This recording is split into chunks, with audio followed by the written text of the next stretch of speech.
bringing you the latest news from Bucks County. This is the Courier Times Update with Rachel Canelli.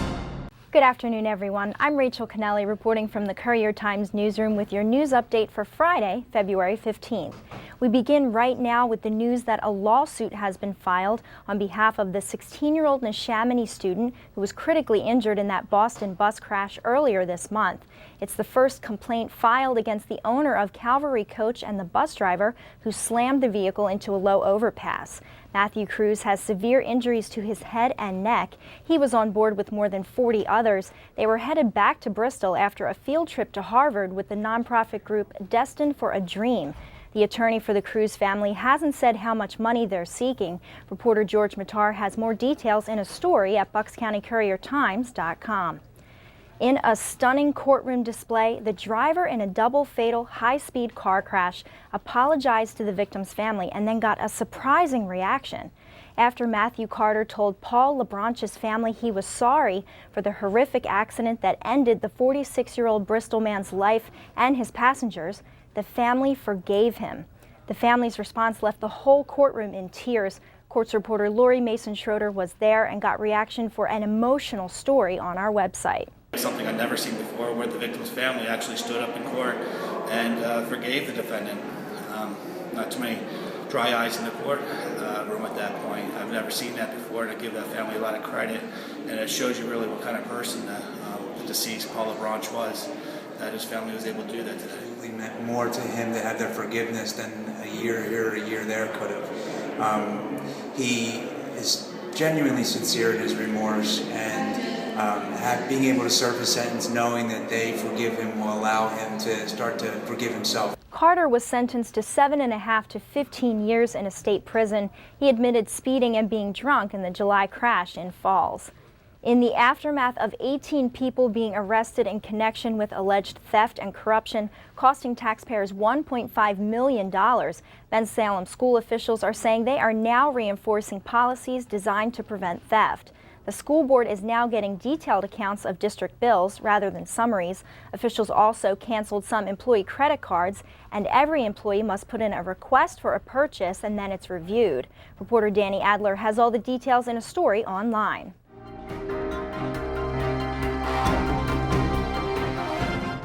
It's going to be another snowy weekend. Skies are becoming cloudy today with a high near 52. We'll see some snow overnight with a low around 32, but we shouldn't even get an inch. The snow will return Saturday afternoon and night, though. We could see 1 to 2 inches. Sunday will be cold with a high near 30. Some Bucks County residents found their furry valentines at the SPCA during an adoption event. Kimberly Flanders was there and talked to one resident about why she chooses to adopt a pet instead of buying one. Well, I always choose to adopt at the SPCA instead of purchasing because these are the dogs that need the homes the most, because they've been either given up or they don't have anywhere to go or they were found and they need the most love. 4 animals found new homes. There are pets available for adoption year-round. You can find more information in Kimberly's story at buckscountycouriertimes.com. They built this city. Area students from Queen of Angels Regional Catholic School in Willow Grove are headed to Washington, D.C. this weekend for the Future City Competition National Finals. Reporter Hillary Bentman and photographer Rick Kinsel talked to the kids about facing dozens of teams from across the country for a story with video on our website. The issue in this year's Future City Challenge was management of stormwater runoff. And so we chose a location where stormwater was a major problem. And what happens in Goa, India, where Nabor is located, is that the city gets 3 months of monsoon rains, and it's 9 months of drought after that. So we had to come up with a way to conserve the water, collect and conserve the water for future use. We developed the S2S system, which means surplus to supply, and we store all the water that comes during the monsoon season, during the summer, and then we use it and we send it out through the storage tanks to use it throughout the dry season. In high school sports, Central Bucks South won over Wissahickon in the opening round of the District 1 Class Boys Basketball Tournament. Reporter Todd Thorpe talked to South coach Jason Campbell about senior point guard Kevin Raymond's 17-point second half. That's Kevin, though. He wants the ball. He doesn't have a problem taking big shots, taking big foul shots, and he can shoot the ball. Unfortunately, he doesn't get as many looks as we should get him. But today we did a nice job of getting him open, and even when he had the space, he wasn't afraid to shoot it with a hand in his face. Our tournament coverage continues this weekend, so be sure to check online to find out more. Eagles running back coach Duce Staley is working on developing Bryce Brown.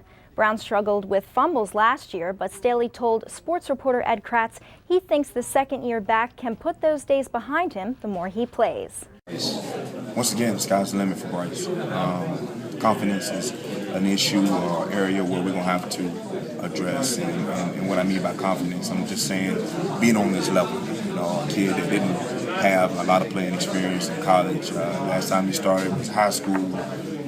Being on this level, the demand that's on this level, just the confidence part comes along with Bryce, and he'll be a guy that'll pick it up. You can find more Eagles coverage at buckscountycouriertimes.com.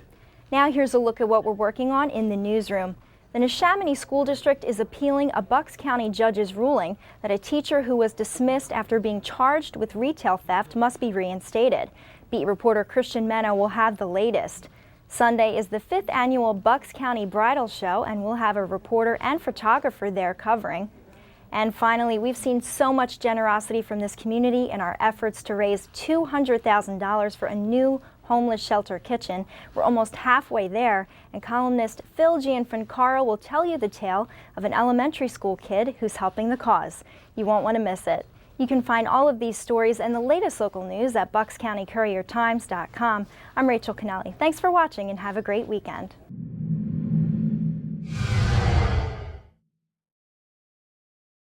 More than 1 million meals have been served here at the Bucks County Emergency Homeless Shelter. Like any other home, this kitchen is the heart of this shelter, and it's in desperate need of some long overdue TLC.